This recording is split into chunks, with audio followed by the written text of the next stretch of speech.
ascertain the proper correction factors, right? Calibration can also be taken as to adjust precisely for a particular function. Calibrate a thermometer. To measure precisely, carefully calibrate the dosage of a medicine. So that means that the calibration is a term which is not only applicable to the instruments and the apparatus, but it is also applicable to the dosage of the medicine. That means it is applicable to the pharmaceutical field as well.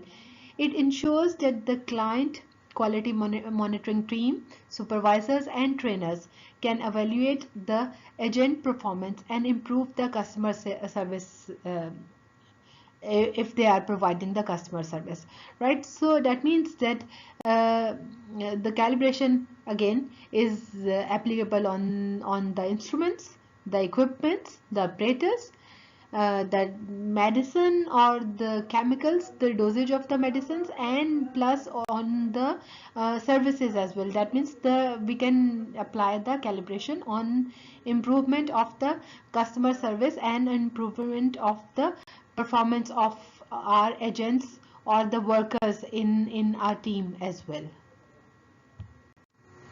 Now, the calibration is the process of comparing an instrument's accuracy. And how you can compare the accuracy of an instrument? You can compare the accuracy by comparing it with the standard values. So a comparison between the instruments values and the standard values will give you a comparison, and that comparison is actually the process of calibration, right?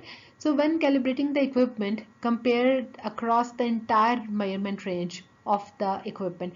That means you cannot do this, that you will just take one part or one range of the equipment's reading. You cannot do this. You have to take from the start to the end. You have to compare each and everything, and by doing this you can get the value of the calibration for that equipment for the whole range, right?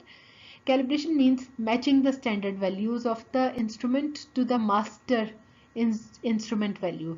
The master instrument value can also be known as the true values, right? So we can use the term true value for an instrument or master value for an instrument.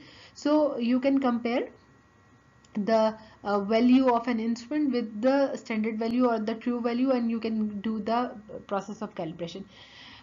So you can say that the calibration in the measurement technology and metrology is the comparison of the measurement values delivered by a device under test with those of a calibration standards of known accuracy. That means you must be knowing the exact value, the true value, and then you can compare and get the value of calibration for a particular machine or particular instrument or for a particular technology. Requirement for calibration. Calibration is a comparison between a known measurement, that is the standard, and the measurement using your instrument, right? So what is required for the calibration is that you must be having the data or the values from your instrument and the data or the values from a standard, or you can say the true value or the standard value, right? So you must be having the two things, and then you can do the comparison. Typically speaking, the accuracy of the standard should be 10 times the accuracy of the measuring device being tested. The ideal scenario is that the standard should be 10 times in accuracy to the value or to the data of your measuring device, right? So now if it is not the case that it is 10 times, तो ये है कि minimum जो requirement है, then the accuracy ratio should be 3:1. This is acceptable by most of the standard organizations, but below this, no, it is not acceptable. So the ideal situation is that it should be 10:1, or if you are decreasing the value, minimum value can be 3:1. तो वो acceptable है, otherwise it will not be acceptable. Okay, the calibration Basic principle of calibration. Calibration is the process of adjusting an instrument or equipment to meet the manufacturer's specification. Okay, if you remember, we said that to calibrate something means to check and adjust something if necessary and or possible. If you are working on an instrument or piece of equipment to meet the manufacturer's specification for input and output throughout a specified range of use or operation, right? So we said that the process of calibration can help to ensure that a device is performing accurately, predictably and reliably, right? So calibration making you make you help to get a reliable, predictable and accurate instrument. Measurements and adjustments are made within certain tolerance limit. Actually, when we say this, we say that the calibration is actually certified through the process of issuing a report or certificate assuring the end user of a product uh, with its specification, with its characteristics. Calibration is carried out by comparing the readings or dimensions of an instrument with those given by a reference standard. We have discussed this, right?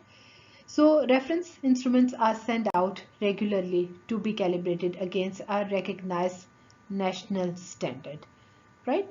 तो इसका मतलब ये हो गया कि the basic requirement, basic principle of the calibration is actually adjusting the instrument or the equipment to meet the manufacturer's specification.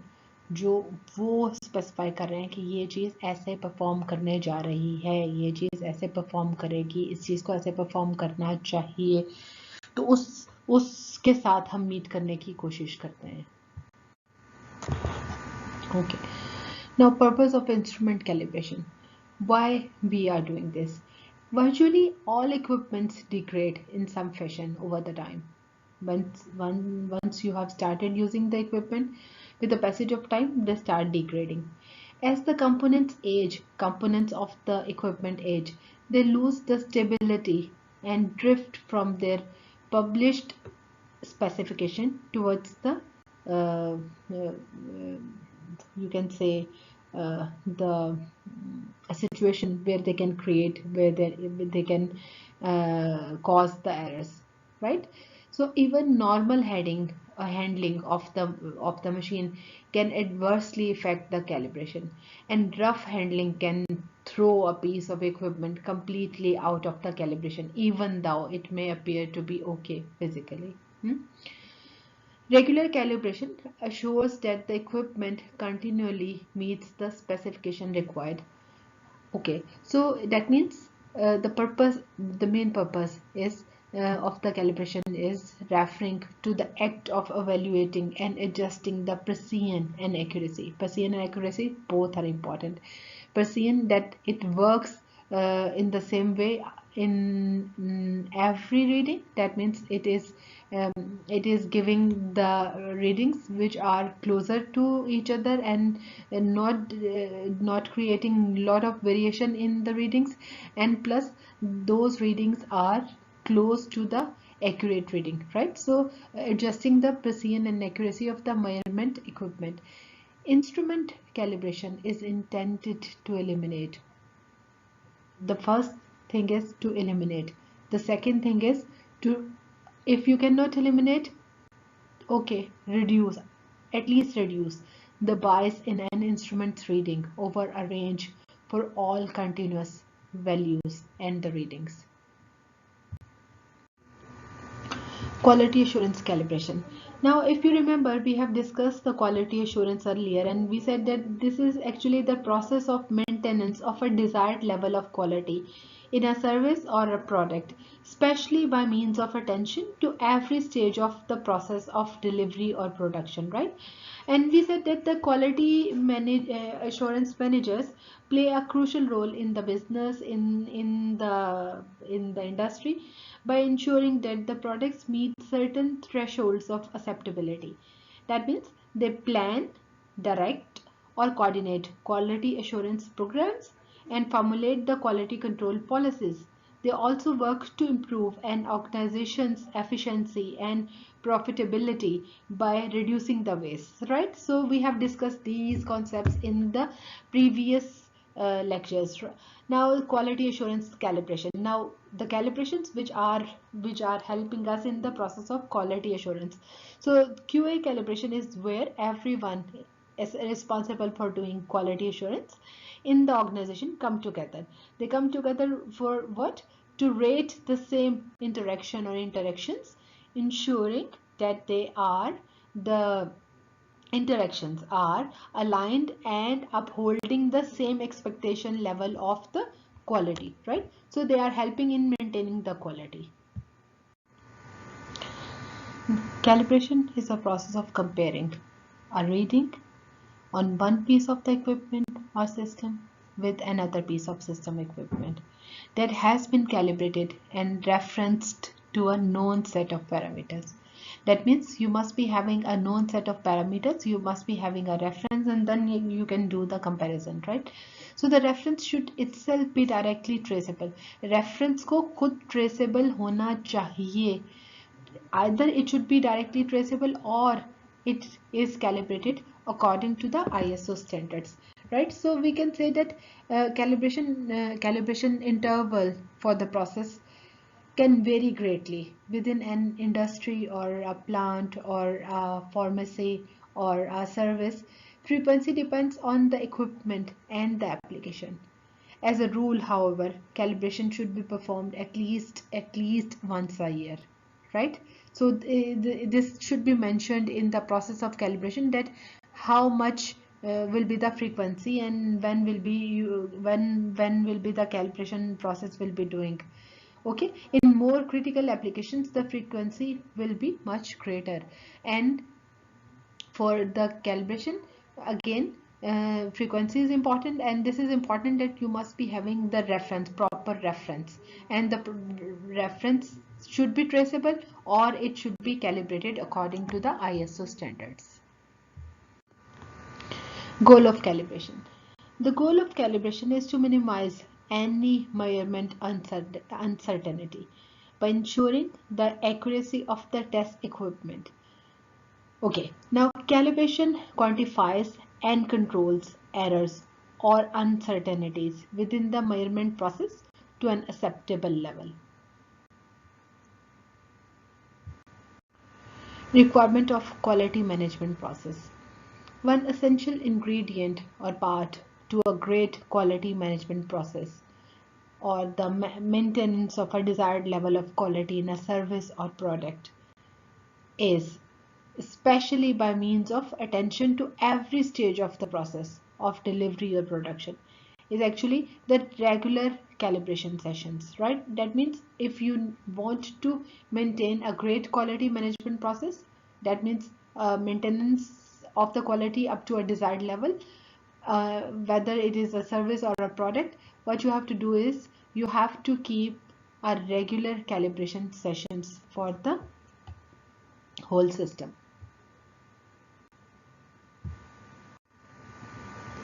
Methods for calibration. It is important to do regular calibration sessions with your quality assurance team to continuously improve the alignment between the things, between the data, between the ratings, right?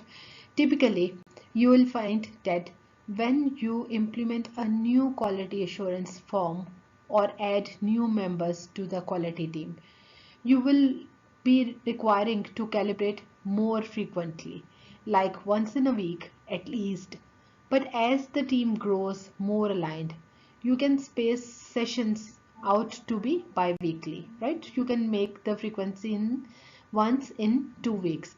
There are a few different formats for the calibrations which can be followed for the process of doing the calibration of the things.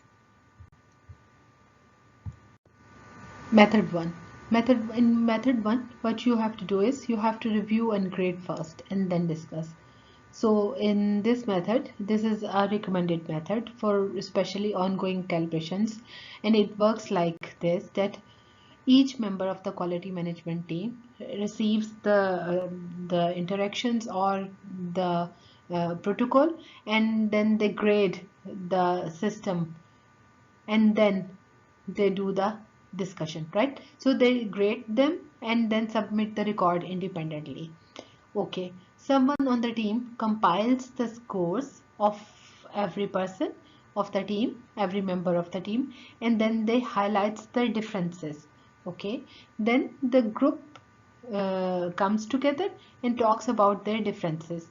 The end result should be a calibrated score that everyone agrees on, right? So everyone will sit together and they will discuss and they will talk about the differences and they will talk about the similarities, and they will get out some results from it, and then they will calculate, they will be submitting a calibrated score that and that score will be that on which everyone agrees on. Method 2. Method 2, review together and grade together. Now in this method, what they do is they sit together, they review together, and they grade together. The second common method for the calibration is as follows. All the members of the quality team come together. Okay, they review the interactions together, while sitting together. Okay, and then they grade the interactions together, and finally they report the findings of their meeting and they report it. Measuring the success of the process of calibration. At the end of the calibration session, you should be able to measure its success by calculating the variance in the score. So more the variance, that means greater the value of standard deviation. Lesser the variance, that means the scores are closely related to each other. Okay, so the best way to calculate the variance is to measure the average difference between each score and the agreed upon scored, which is agreed upon calibrated score. You will take that value and you will take every single value from the data and you will take the difference, and then you can calculate the average variance of the method, and then by taking this value of the variance you can calculate the value of the calibration, success of the calibration. Monitoring. This is the next topic in the discussion. Monitoring is the ongoing process of regularly calculating and analyzing the relevant information to make sure you are doing what you set out to do. Okay, so actually monitoring is the systematic process, and this is the process of collecting, analyzing, and using the information to track a program's progress towards reaching its objectives and to guide the management decisions. Monitoring usually focuses on the processes such as when and where the activities occur, who delivered them, and how many people or entities they reach. Monitoring is actually conducted after a program has begun, right? After the program has begun, the monitoring will be conducted and continues throughout the program implementation period.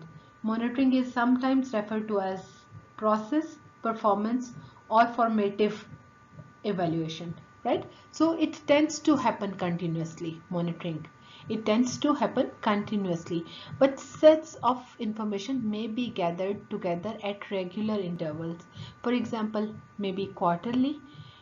Monitoring, evaluation, and reviews are not very isolated actions. They are connected with each other, and they are actually the parts of the same process, helping in maintaining the quality, helping in attaining the quality, helping in improving the quality.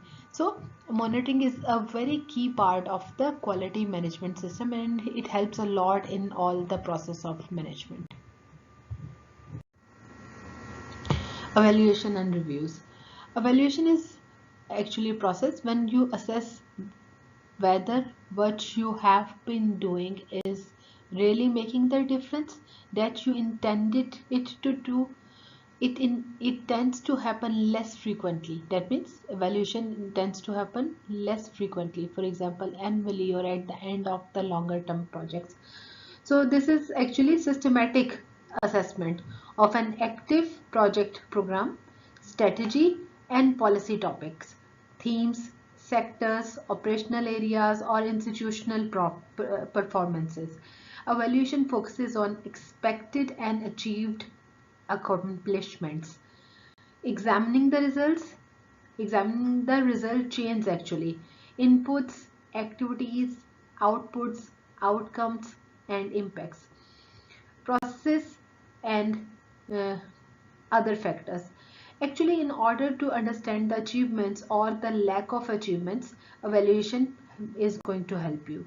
Evaluation helps and aims at determining the relevance, impact, effectiveness, efficiency, and sustainability of the things which are happening together and the contributions of the interventions to the results achieved, right? So that means this is again the assessment process, this, which is systematic, and this helps you to have an idea that something which you have planned is actually going in the same way where you have planned to go, or it is deviating from that aim or that objective. Okay, so usually we say that evaluation happens less frequently, और frequency इसकी ये भी हो सकती है कि ये एक साल में एक दफ़ा हो, या ये भी हो सकती है कि कोई लॉन्गर टर्म प्रोजेक्ट हो तो उसके एंड पे आप जो है ना वो evaluation कर लें.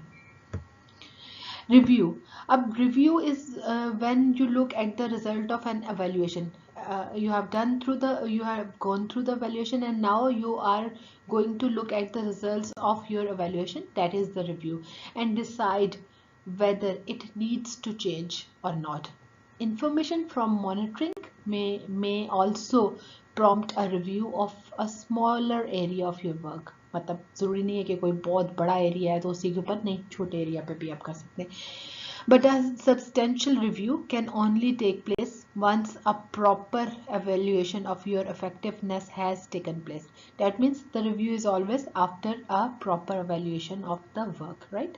So review may take place annually or at the end of the longer term project, because it's happening exactly after the evaluation. So, and we are saying that the evaluation happens annually or at the end of a longer term project. So same is the case with the review as well. And one thing more, that the monitoring and evaluation of the things which are happening against the plan, in the review हम उसको decide करते हैं कि अब हमने इसको कैसे tackle करना है और इसके साथ हमने क्या करना है, so that we can improve the situation. Okay okay जी. Monitoring and review strategy. Time should be dedicated to monitoring and reviewing the long-term success of the projects once they are operational. A monitoring and review strategy will seek to effective monitoring and review will help the long-term sustainability of the projects by identifying the success of the project and prompt action to address the problems or unsuccessful elements of a project. So we can say that the monitoring and reviewing uh, uh, helps to assess what is working and what is not, make adjustments to plans and strategies, discuss new work frame and workforce. Okay, consider at the beginning of the process what qualitative and quantitative data needs to be collected so that baseline data can be established and the progress measured. Okay, so decide what lead and lag indicators provide the highest value of the highest value to the valuation. So these are some key points regarding the monitoring and review strategy which you have to follow, and by following this you can get a better monitoring and a better review and a better decision to work on. Okay, again, talking about the monitoring, evaluation, and review. Plan for monitoring, evaluation, and review at the beginning of your work. That means you cannot do it. Oh, अब ये problem आ गई है, तो अब क्या करना है? कैसे monitor करना है? कैसे evaluate करना है? No. What you have to do is you have to plan for the monitoring, for the evaluation, and for the review at the beginning of your work. Trying to collect information to prove your worth in retrospective is extremely difficult. आप आप एक रेट्रोसेप्टिक situation में फंस गए हैं या आप उसमें आ गए, तो उस वक्त फिर अब ये है कि आप एट द स्पॉट आप इंफॉर्मेशन कलेक्ट करने की कोशिश करेंगे, तो वो थोड़ा डिफिकल्ट हो जाएगा। अगर आपसे पहले से ये डिसाइड किया हुआ कि ये सिचुएशन होगी और इस तरह से इंफॉर्मेशन इकट्ठी करनी है और ये इंफॉर्मेशन इकट्ठी करेगा और ऐसे इंफॉर्मेशन इकट्ठी करेगा, so it will be easier to do the process of monitoring and evaluation. It is also important to decide the level of detail of the information required, right? And to identify the key indicators that reflect your aims and objectives as laid out in your business plan. All right, a key indicator is something that you can measure to show whether you are or not achieving your aims and objectives. The change in the measurements of these key indicators will give a picture of how you are performing over the time. So this will give you an idea that how you are performing over the time, and the performance is good or bad, and is it according to your aims and objectives, or is it varying from that. So all this data, all this information, piece of information, you can get from your process of what you call the monitoring and evaluation. Possible risk in the process of monitoring, evaluation, and the reviews. Actually, risk is an important matter for voluntary management committee members to consider. That means this is an important thing which should be considered and discussed about.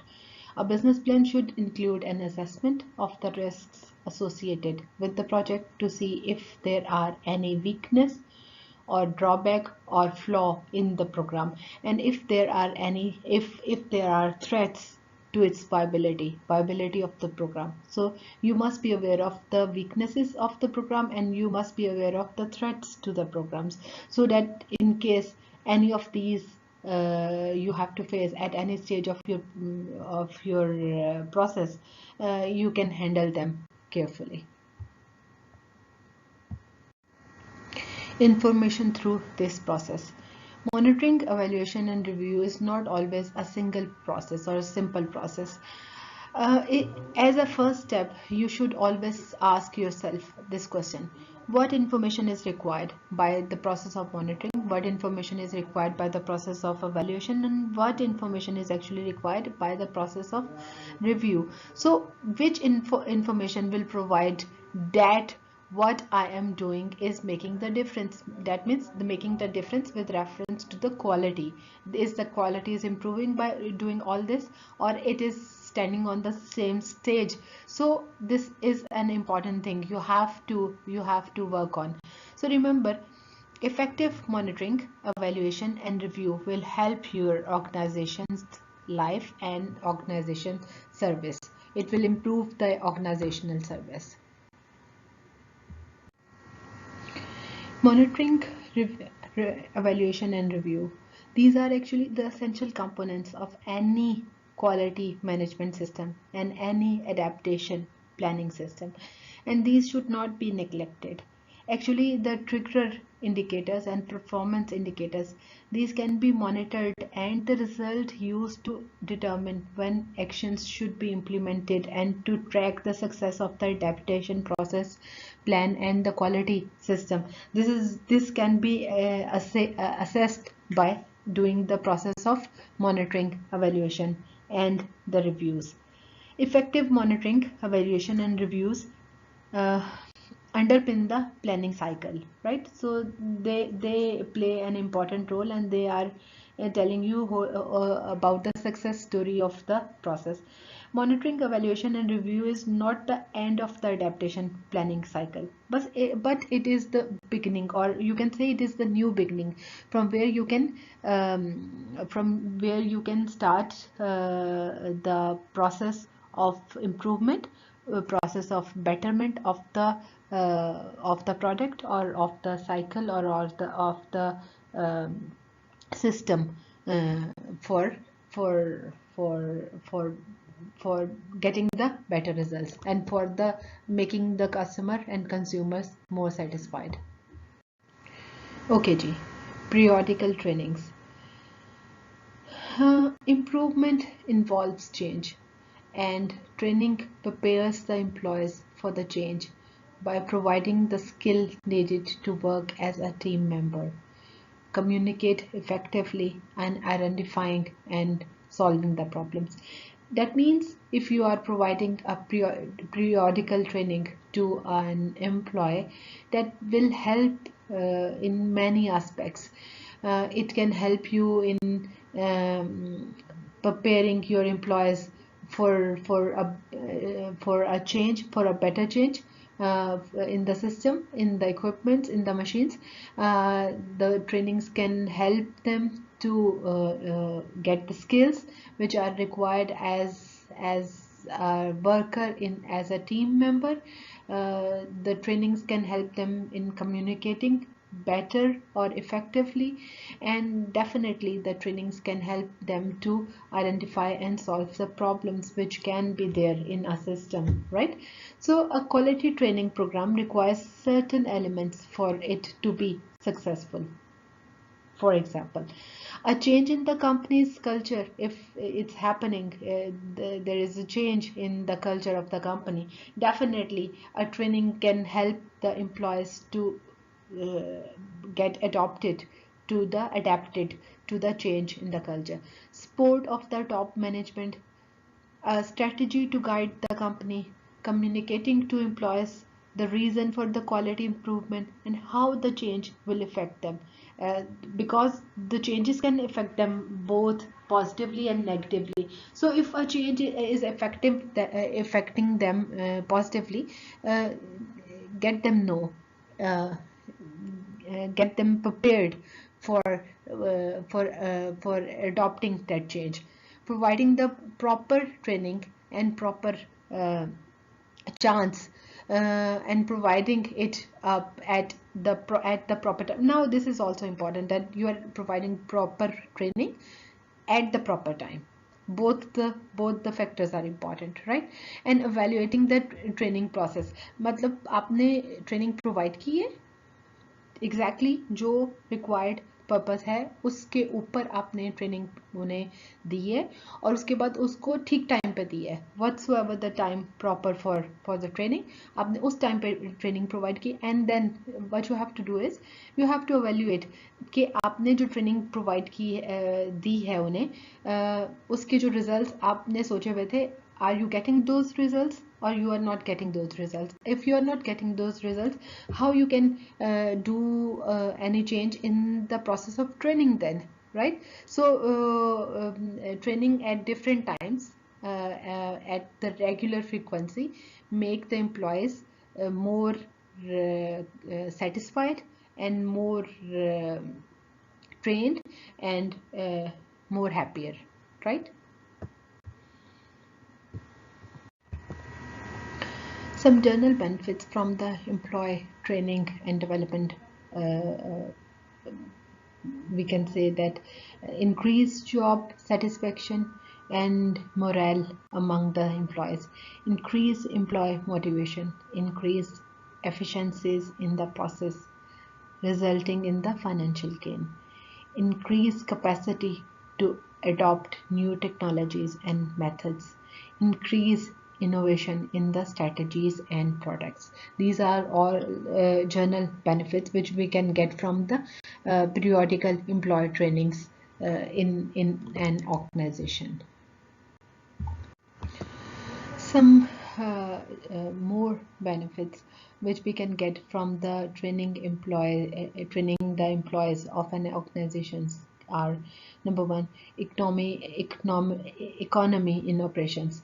Trained personnel will be able to make better and economical use of the materials and equipments. Wastage will be lower. This is one of the very important factor. The second thing is greater productivity. A well-trained employee usually shows greater productivity and higher quality of the work output than an untrained employee. Training increases the skill of the employee in the performance of a particular job, and increase in the skills usually helps to increase both the quantity and quality of the output. This is also very important thing to get the better quality and better production. The third is the uniformity of the procedures. With the help of training, the best available methods of the work can be standardized and make available to all employees. Standardization will make high levels of performance rule rather than the expectations. Next is the less supervision.